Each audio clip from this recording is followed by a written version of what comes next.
All right, y'all. So it is currently 1:15 a.m. This is my third attempt trying to record this video. 1:15 a.m. Tuesday, November 22nd.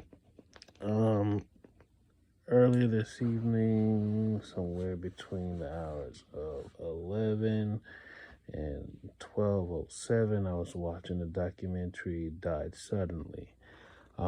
It is a Stuart Peters network production, and you can find it on rumble.com. And I was watching the film, and the documentary, and it's mostly based on vaccine related, heart failures and blood clottings and depopulation amongst the global population, which is being empowered by the global elites of the World Economic Forum. Now, now I'm trying to go to sleep before I have to get up for work in like an hour and change. And I've been very vocal about my targeting. Um, since for the most part, I could say that, you know, while I've been living in Brooklyn, New York, mostly all my life, I would pretty much say that my targeting really didn't start until I had moved or I was selected for what they call a lottery apartment over at 1490 Boone Avenue in the Bronx, New York. And that apartment I actually wasn't supposed to had um received that apartment because I didn't meet the income requirements. And for whatever reason, somehow I got selected anyway. And when I produced the documents to show them that, I didn't necessarily have the income requirements to fulfill what they needed, um, this is just a bunch of extra information that I probably didn't even have to mention, but I feel like I need to say it anyway for future references. And they moved me into the apartment, or at least the guy who did the interview process, which he was hitting on me the entire time anyway. Um, they basically falsified my income. They made it seem like I made much, like at least like 15, $20,000 more than what I presented to them, just so then they can move me into the apartment. This was September 2019 when I got the apartment. Then all of a sudden, you know, um, as things started happening as far as like COVID and whatnot, I started to notice like these weird sounds and neighbors that were not necessarily that neighborly. You know, things were very weird happening in that building. And then October 2020, that's when I got my first V2K experience.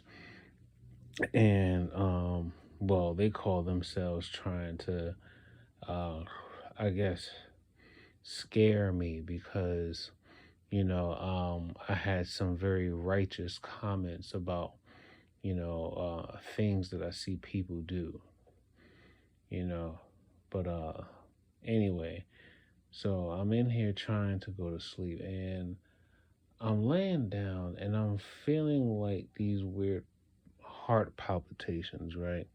Now since I've moved back to Brooklyn, back in September of 2021. Yeah, I moved back. I think I moved back September 2021. Let me see. September 19 and 20. Yeah, I moved back September 2021. And you know, the targeting didn't stop. I if anything, I received less of the overt harassment when I was living in the Bronx. I used to get like the people outside the window honking all the time, and then I'd probably have somebody pull up in their car, and I've even heard my name mentioned in like mixtapes or some type of diss track or something before. you know I've definitely walked past people that said that they've been in my apartment before already. It's a numerous number of different things, and they try to be real covert about it. But at the end of the day, it's like I grew up around this mentality, so it's like I already know who's doing what they're doing, you know. But it's not a part of me to want to just go and confront somebody, especially if I don't have proof, because that's basically how they tie you into the whole um, criminal judicial system. Because it's like if you're, running up on people without physical evidence or proof or whatnot, they can see that you're harassing them. Next thing you know, you end up in handcuffs. And I'm not the type to be, going around recording people's, face and wanting to take pictures of them and all that stuff. That's never really been my MO. So, what I do is I focus on exposing, and I've already mentioned this in times before that our cell phones have been linked to our bodies. Due to the cell phone's hardware capabilities to read bioelectric data, and to be able to transmit that information to, um, cloud servers.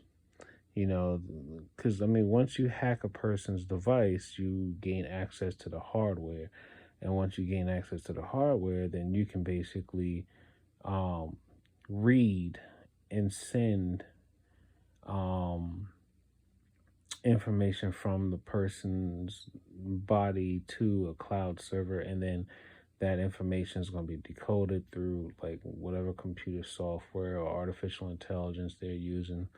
Now, on top of all things, as I was trying to, go to sleep just now, I'm feeling like this weird, it's like a beam of energy. It's like imagine imagine being able to, how can I put this? It's like having a laser beam, or not even a laser beam. It's kind of more like it's like imagine having a heat lamp directed at your, at your heart. But the thing is, the heat lamp is not like the broad, like it's not like the regular lamp where like, it's concentrated at one end and then it broadens out. No, it's like imagine taking a cylinder cone, like a cylinder shaped thing, and then you just focus all the concentration of the heat energy all in that one cylinder like shape, and then you just direct it right onto, a specific part of the body. And I've been telling people that I've been, you know learning about, um spiritual energy like chi, or prana, or I guess you want to call it the, or whatever you want to call it. um I've been learning about how you can use that energy that you are naturally producing within your body to, um, I guess, read, detect, or understand the energies around you. You can feel the organic energy that's being produced from living organisms, and you can feel the synthetic energy being produced by electronic devices. Now, what they're basically doing, and it's explainable in what they call scalar vacuum. Scalar vacuum is basically the method of taking energy, the charged particles around an electronic device, like, well, yeah, any electronic device that produces an electromagnetic field, and you take that energy, that the particles around that energy, and you put it into a um and you focus it into like a beam, um and you can concentrate it into a beam, and then you can move it and direct it towards a target person or item or object or whatever, and this stuff has been documented for decades, that you can do this. But now that the world is being digitalized, and because we're moving faster and faster into the internet of bodies um generation of society or humanity, um now they're basically working on more covert ways to, well, they're finalizing their covert ways of actually depopulating the earth. Now the worst part is, the depopulation is all fear mongering. It's all the fear of thinking that, oh, we don't have enough resources to care for everyone. That's never been the case. It's not that we don't have enough resources to care for everyone on earth. It's just that people are just way too greedy and power hungry, and they don't want to be realistic and like, just like, realize you don't need as much as you have in order to survive. We're all living on this earth trying to not everyone's trying to be rich and famous. Not everyone's trying to, be such and such, or become popular, whatever. Most of us are just trying to live a decent life.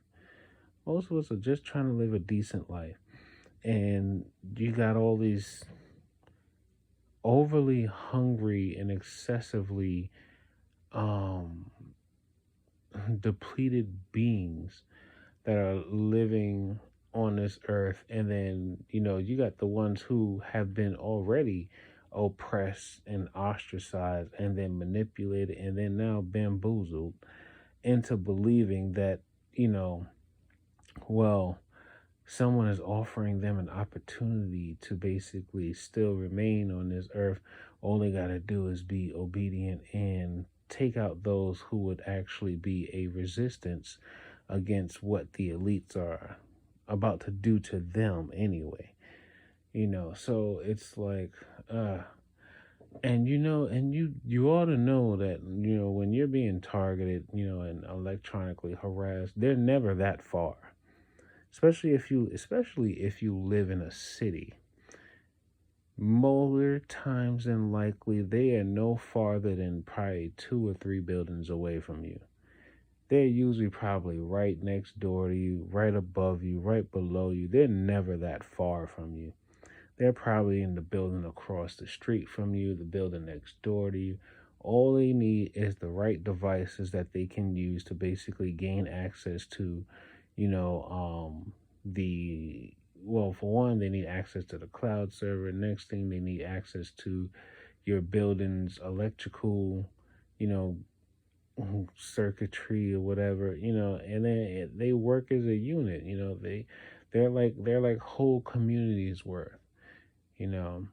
But either way, and it's funny, as I'm recording, this is when the attacks on my heart stop. Now I don't feel those palpitations or anything right now. But yeah, this is just me trying to document what's happening at the moment, because like I said, I I stopped caring about, what happens to my life, whether I live or die, because I already know no matter what happens, one, they're not stopping anything, because I'm not the only one that's reporting these things. I am just a small, small part of this whole thing, and I am just doing what I can to expose it, just like everybody else that's not on the Luciferian side of it all. So, but yeah, yeah, that's pretty much it. Just letting you know I'm here, just trying to get some rest, and people trying to take me out of my sleep, and I know exactly who they are. I know exactly what they look like, and the best part about being a spiritual empath is you can feel the energy of each and every single person, and you know who's good people and who's not. When you are that connected to the Creator, and the Creator blesses you with the gift to be able to know somebody who has good intentions for you or not, or those who basically can give you the like they give off the energy, like there's somebody that you can actually you know trust, and you don't even have to think twice about it, and trust and believe. Like, there are some people that I still have around me that I kind of just like, you know from a godly standpoint, it's like I have a feeling that I can't trust you because either one, I have a feeling that you have um some very iffy notions about you, or two, I can't trust you because you seem like you aren't solid enough in yourself on whether or not you would actually break if someone tries to bend you. So it's like, I'm already aware of like many people around me who aren't necessarily in God's grace. I'm gonna put it that way. Um, and you know what? The best thing about it is, if you are reading scriptures, or if you are, staying as connected to the universe as you can, um, the universe will let you know, and the universe will tell you everything you need to know, and the universe will make sure you are not in harm's way. And if you happen to be in harm's way and, something happens to your life, just know, if you have been doing everything that you could to be an honest, genuinely loving, forgiving person on this planet, you are only being spared the experience of having to be tormented even more on this earth. You know, yeah. If you were always a really good person, and then you end up dying, by not so natural causes or whatever, um, you are being spared. That's what I've been learning over time, is you are being spared. You no longer have to go through what is happening here on earth because you have done your part. That's why I find it so much easier to just go ahead and just continue to live my life and not live in so much fears, because I realize if anything happens to me, God is sparing me. God is sparing me from um the wilds of the world, and everything that everyone's trying to do and conduct themselves into. you know um but yeah, so one of these days I gotta show you. I built a ti out here in New York helped me build these reflectors, and I'm trying them out, but I mean, she swore by them, but I don't know. I'm still working on them right now, trying to see how much of a difference they make. But well, let me just get up and I'll show you what one of them look like. Oh, oh, my shoulder. Oh, okay. Yeah, I was sitting up on my elbow, so now my shoulder hurts. So yeah, this is one of the reflectors here. Um, I Yeah, this is one of the reflectors. I forgot the exact name that she called it, but it's basically like, at least that's the cheaper version of it. It's like cardboard that's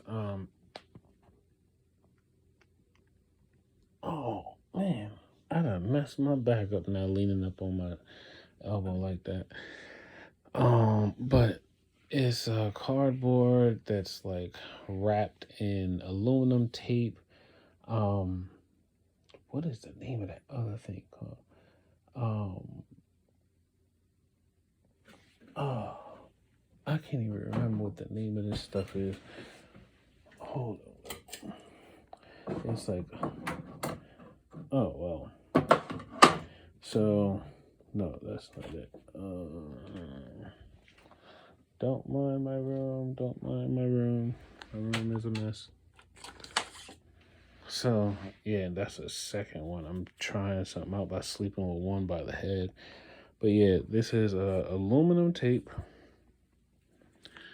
Then there's this. I forgot what she called it. But it's not copper, but it's like some type of military grade something, some type of shielding. And then this is copper tape, right? So yeah, it's like 3 different layers on there. And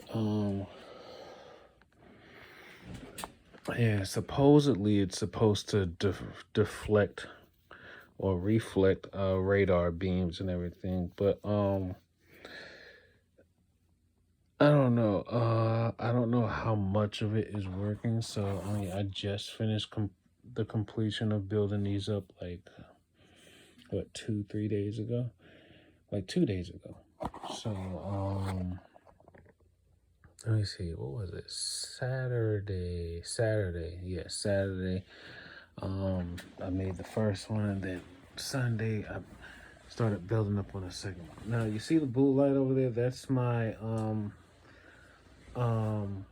ionized air purifier over there. Normally, if that light is out, that means I know that they're drawing energy from that outlet. Well, that's in the extension cord that it's on, but it's the outlets more that way towards the ground, and then the cord comes up, and then I have the ionized air purifier there. So when that light goes out, I know that they're drawing energy from that outlet over there to basically use for directed energy attacks. When the light is on, they're probably and I feel like I'm being attacked. They're probably, you saw where I, turned the lamp on. That they're probably drawing from there, or they could be drawing from. They draw from numerous places. Wherever there's an electromagnetic field generated by an electronic device, that's where they'll draw their power source from for their energy attacks. Anyway, so yeah, it's crazy because living in New York City, you just think to yourself, it's like, wow, yeah, it's violent, blah blah blah, guns, knives, da da da da. But it's like when you think about it, and then you see the police presence, I kind of feel bad for the good cops. I feel bad for the good cops because I'm like, yo, if you think it's bad now, and you got to deal with the guns and knives and stuff like that, you must not have no idea the type of stuff that's really happening, and what's actually giving you the disadvantage. I'm pretty sure most of them know, but they just kind of feel like, well, at this point, they're just trying to make sure they have a paycheck and do some good in the world, But anyway, all right, I've been on here for 24 minutes now. I'm about to go try to see if I can go back to sleep. Hopefully. I'm listening to a frequency that's supposed to detox like nanometals or chemtrail stuff or whatever. So whatever other metal toxins in the body is supposed to do that. Um what is it? A combination of 0.55 hertz and 0.52 hertz. Um, one day I'll try to see if I could um maybe do like a recording of where I got that information from. But most of the time I try not to mention too much of things I haven't tested out on myself already. And I'm still doing I definitely have fallen off from doing the pineal gland decalcifying nano bot um detox drink. And But I just started getting back on it today. Made me another batch. And yeah, I'll keep you all posted. And yeah, I'll talk to you guys later. Remember, this is Targeted Individuals CJBK live in Brooklyn. Peace.